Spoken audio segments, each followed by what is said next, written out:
Mesdames, Messieurs, bonjour, bienvenue à vous si vous venez de nous rejoindre pour la deuxième partie de La Voix est libre consacrée aujourd'hui à la politique au féminin à l'occasion du 70e anniversaire du droit de vote pour les femmes en France et évidemment des élections municipales avec ce changement important. À partir de 1000 habitants, les communes doivent présenter, en tout cas les candidats doivent être présentés sous la forme de listes paritaires.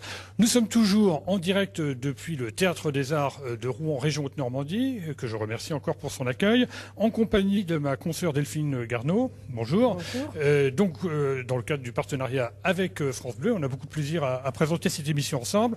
Je vous rappelle très brièvement les noms de nos invités que je remercie encore d'être venus. Donc, par ordre alphabétique, Christine Astier pour l'UDI, Nadine Laoussen pour le Parti communiste, Jules Sage pour le Parti socialiste, Isabelle Gilbert pour le Front national, Marianne Henroux pour l'UMP et Laetitia Sanchez pour Europe Écologie Les Verts. Une petite précision d'ordre temporel. Pardonnez-moi, mais ce sont les maîtres du temps, à savoir les gens du CSA qui nous imposent de tenir compte du temps de parole. Et pour le moment, il y a deux personnes qui sont en retard sur ce plateau. C'est vous, Madame Roux, et c'est vous, Madame Astier. Donc on va vous donner un tout petit peu plus de temps pour véritablement être dans les clous, si vous me passez l'expression. Alors, il va vous rester à peu près à chacune entre 1h30 et 2 minutes pour vous, Madame Roux et Madame Astier. La question qu'on va commencer à poser par vous, on va commencer par vous, Madame Sanchez. Voilà. Je le dis souvent parce que je ne suis pas sûr que les téléspectateurs se rendent compte. Une campagne électorale, c'est épuisant, c'est vraiment beaucoup de travail. On arrive, c'est la dernière ligne droite. Alors vous, Europe Écologie Les Verts, comment ça se présente? Vous n'avez pas présenté énormément de listes, mais est-ce que c'est une stratégie? Est-ce que c'est parce que vous jouez l'union? Et comment est-ce que vous envisagez cette dernière ligne droite politique? Alors, chez les écologistes, c'est vrai que nous faisons une campagne de terrain assez intense. On tient vraiment à présenter des solutions pour le quotidien de nos concitoyens, tant pour les transports, pour le logement, pour les emplois locaux, avec également la question de l'énergie, des commerces de proximité. Et là-dessus, c'est vrai que cette campagne de terrain, elle est très prenante, mais vraiment ces solutions qu'on propose pour Rouen, pour Mont-Saint-Aignan, pour Yvetot, pour Vernon, pour toutes les communes où nous présentons des listes autonomes ou d'union, voilà, elle parle aux Français et aux Françaises dans leur quotidien, dans le quotidien de leur ville ou de leur village. Et ce qu'on souhaite vraiment avec aussi cette parité, c'est que ça implique également toutes ces femmes qui voilà, au quotidien recherchent des solutions et c'est ce qu'on leur propose dans nos programmes. Avec des réunions publiques, est-ce que vous avez des actions originales justement dans votre campagne? Oui, les actions, ça a été des actions de terrain très intenses, à la rencontre des habitants de chaque quartier, avec des réunions publiques quasiment quotidiennes, ici à Rouen, dans tous les quartiers, avec un porte-à-porte mené par Jean-Michel Bérégovoy qui a permis vraiment une présence. Est-ce qu'on cherche pas des formules plus originales parfois? Alors les formules, ça va être quelques petits happenings, du clean tag dans certaines communes qui sont des façons de s'imprimer sur la ville, mais sans dégrader le matériel public, mais de façon originale. Bon, avec des supports aussi qui peuvent être des clips que vous pouvez passer, qui sont aussi originaux. N'hésitez pas. Nadine Laoussen, on entend dire depuis le début de cette campagne qu'on a un petit peu de mal à mobiliser les troupes, que les gens ont un certain ressentiment vis-à-vis du politique en général. On s'attend d'ailleurs, en particulier pour les européennes, mais aussi pour les municipales, à une baisse du taux de participation. Comment est-ce qu'on peut mobiliser les gens sur le terrain? C'est en effet une crainte. Il y a eu beaucoup de déceptions. C'est la première élection depuis l'arrivée de Hollande au gouvernement. On sent beaucoup de déceptions. La crainte, en effet, pourrait être l'abstention. Mais en même temps, il y a eu dans l'organisation des municipales de la part du Parti communiste, dans sa démarche de rassemblement, on a réussi à travers notamment le département. J'ai plus d'implications en Seine-Maritime qu'ailleurs à créer des moments forts. Quand un maire à Dieppe relance, par exemple, sur la question de l'automobile, quand je disais tout à l'heure, Jean-Paul Lecoq, lui, à Gonfreville, met en avant sa politique sociale sur le logement, et Nathalie Naille a lancé, par exemple, depuis un an, une démarche de concertation avec des questionnaires, avec des ateliers où là, l'intelligence collective a pu ressortir. On sent qu'on arrive à mobiliser. Voilà, et je pense en effet qu'il faut de la sincérité et puis s'engager sur cette démarche de rassemblement et dire l'austérité, c'est pas ça. Aujourd'hui, on peut être maître de son destin, on peut inverser des réalités comme celle du Havre ou d'ailleurs. Marie-Hélène Roux, comment on mobilise, comment on fait la différence, comment on attire l'attention?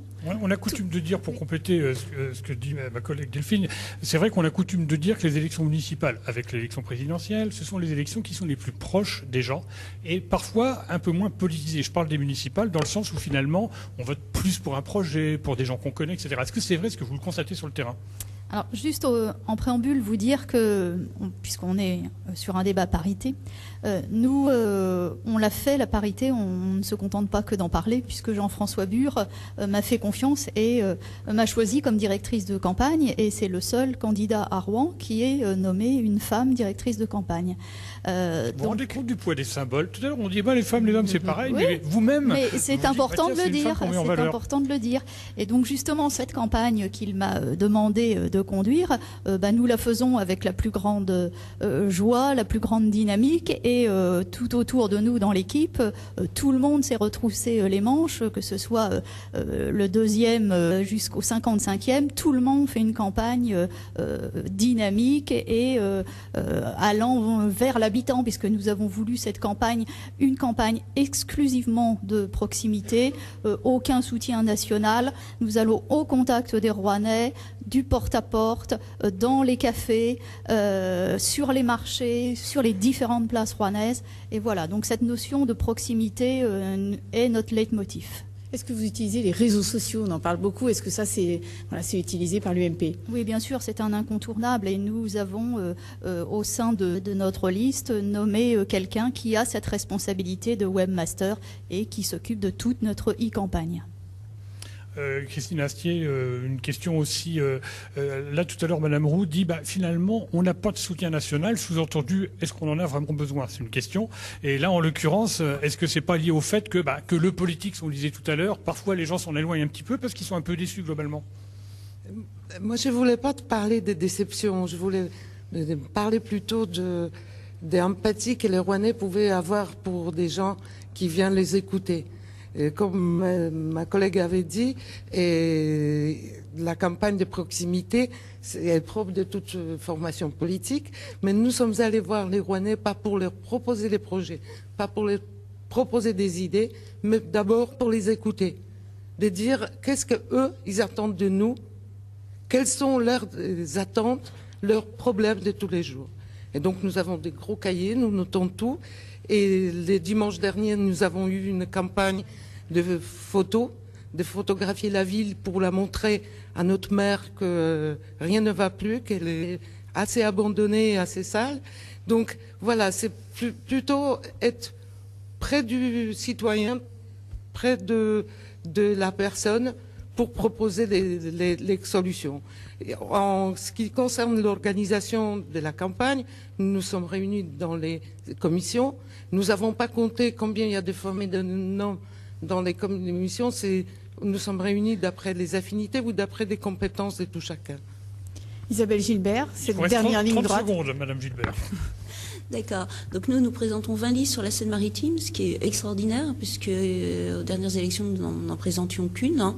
Donc il y a un véritable élan en rapport avec le Front National. Et je pense que si les gens se détournent de la politique aujourd'hui, c'est peut-être qu'on leur a pas toujours proposé le choix. Il y a une alternance droite-gauche classique, hein, un communiste socialiste d'un côté, un PS, UDI de l'autre. Hein. Aujourd'hui, on est le véritable choix, la véritable différence. Et on va pouvoir rentrer véritablement et les gens pourront enfin choisir une autre politique. Voilà, il vous reste, c'est vous qui allez avoir le dernier mot, hein, Madame Le Sage, c'est normal, mais vous avez droit encore à 30 secondes, Madame Roux.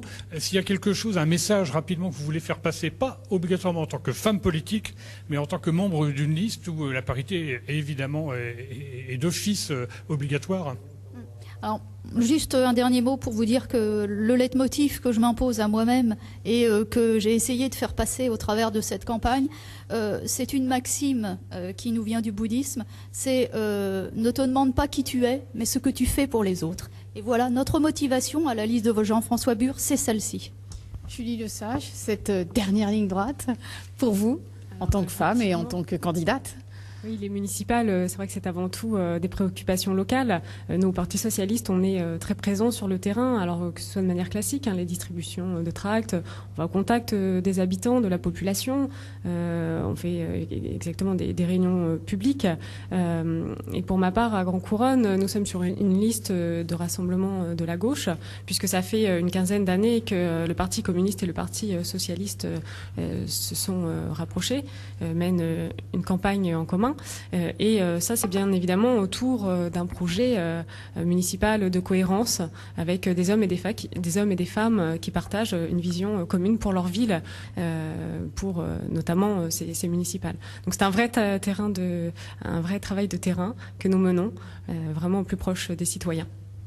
Merci beaucoup, mesdames, d'avoir participé à cette émission spéciale femmes en campagne électorale pour ces élections municipales. Bonne campagne électorale à vous et à vos colistiers. Merci à tous ceux qui vous ont accompagnés, que nos téléspectateurs ont pu découvrir au cours de cette émission. Merci à vous, Delphine, d'avoir participé pour France Bleu. D'un mot, je voudrais signaler que la semaine prochaine, la Voix libre sera consacrée à une commune que l'on surveille de près, j'allais dire. Il peut se passer des choses tout à fait intéressantes. Je vais parler de Fécamp. Et puis le 20 mars, c'est-à-dire 3 jours avant le premier tour, nous vous proposerons une émission spéciale avec nos amis de France Bleu d'ailleurs, à partir de 22h15, 22h30. On pense que ça ne sera pas trop tard, ça ne sera pas 2h du matin, on vous le promet, sur justement cette dernière ligne droite et comment les formations politiques concluent cette campagne qui doit être quand même assez fatigante. Merci à vous et à très bientôt.